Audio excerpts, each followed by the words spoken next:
welcome back to my film and TV channel. Hope you're all staying safe and well. We've got a movie review today, and it has been a successful series on the BBC.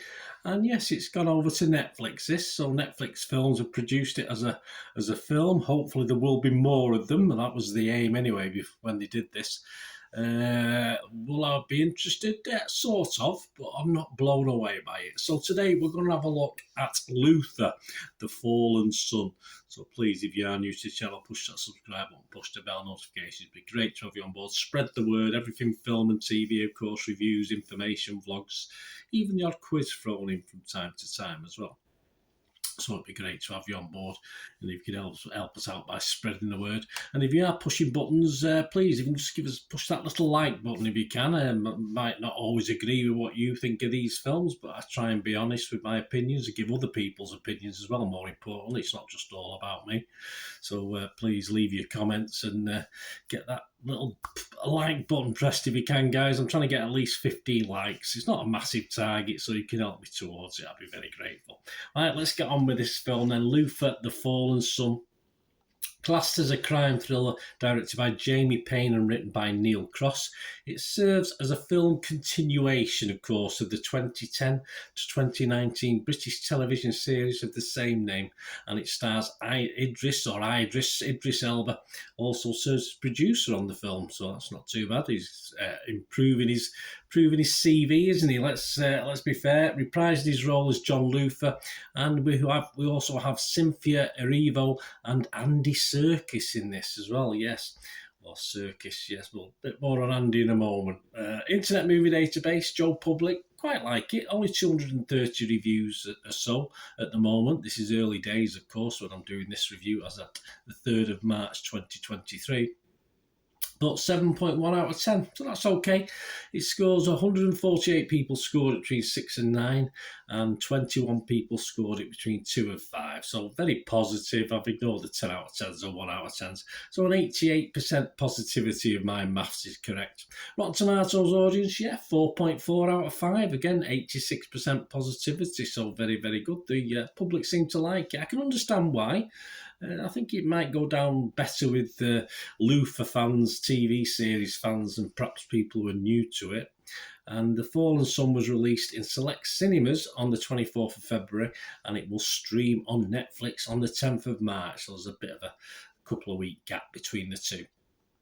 What's it about? Well, a gruesome serial killer is terrorising London, while brilliant but disgraced detective, he's very disgraced, John Luther, sits behind bars. Yes, he's in prison.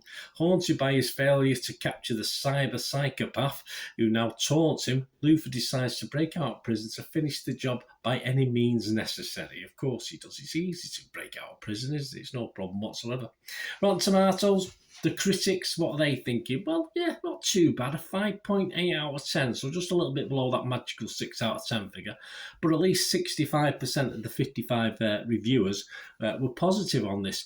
And it's got 36 fresh and just over half rotten, 19 rotten. So, yeah, more positivity. As I said, surprised it didn't quite break the 6 out of 10 mark. Kevin Mayer, he's from the Times here in the UK. He was fresh. He said, a plethora of gorgeous chopper shots over central London and a plot so bombastic and overdone that unintentional giggles are consistently available.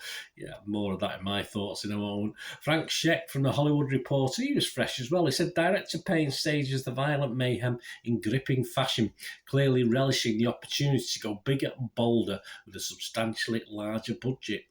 Brian Lowry, though, he's rotten on it. He's from CNN.com. He said, the title, however, feels particularly apt in describing a series that burned quite brightly when it first arose, and despite the light and heat cast by its charismatic lead, gradually fizzled, faded, and flamed out. Oh, Brian, I don't think Brian likes it. The consensus of the website, long-time fans will be happy to have more of Idris Elba's brilliant detective, but Luther, the Fallen Son is a fairly uninspired addition to his case files, yes. As an episode, you'd probably think it would be a bang average one, in fairness. Metacritic, the other critic site we look at, has given it a score of 54 out of 100, so 54%, so a little bit less. 23 scores, although only 1 negative, 10 positive, and 12 mixed. Yeah, I'm a bit in the mixed camp with this, guys. On Metacritic, yeah, it scored anywhere between 40 out of 100 and 80 out of 100. Variety's Peter de Brugge, he was one of the lower scores. He gave it 40. He said, Payne and his crew do muster some decent action set in places you'd hardly expect, like crowded Piccadilly Circus. It's not the most obvious of places are spotted, but scenery only goes so far as to disguise the utter preposterousness, there's a good word, preposterousness of Cross's script. I'd have to agree. Chicago Sun-Times Richard Rupert, though, he liked it a little bit more. He gave it 63 out of 100. He said, as the body count piles up and the action gets bigger and bigger, even the great John Luther comes perilously close to being overwhelmed by the spectacle of increasingly ludicrous storyline that favours admittedly stunning and often gruesome visuals in favour of anything approaching plausibility. I think I have to agree with that as well. A lot of the critics in the positive and the negative is pretty much spot on, actually, so they're not far out. Right, my score on this, guys, I'm going to give this a 5.5 out of 10. 5.5 out of 10.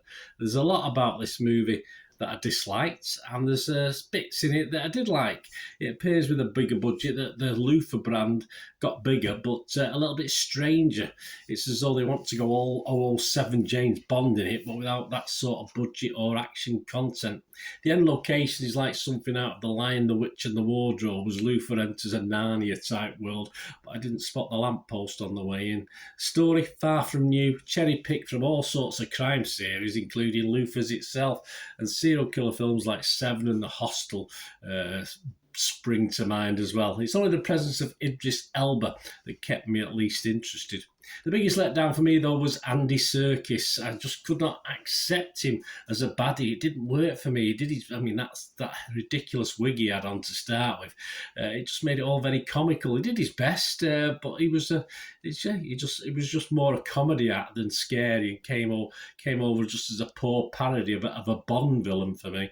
What made the series watchable, just about for me, was of course Idris Elba as Luther, and although we'd seemed to have forgotten some of what made the series special and what made Luther so special as well, and this all appears just a little bit watered down for me.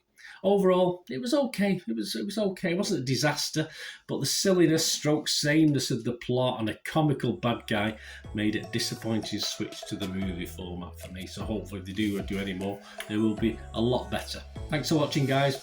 Let me know your thoughts on Luther.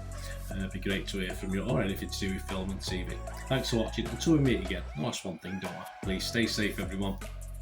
Bye for now.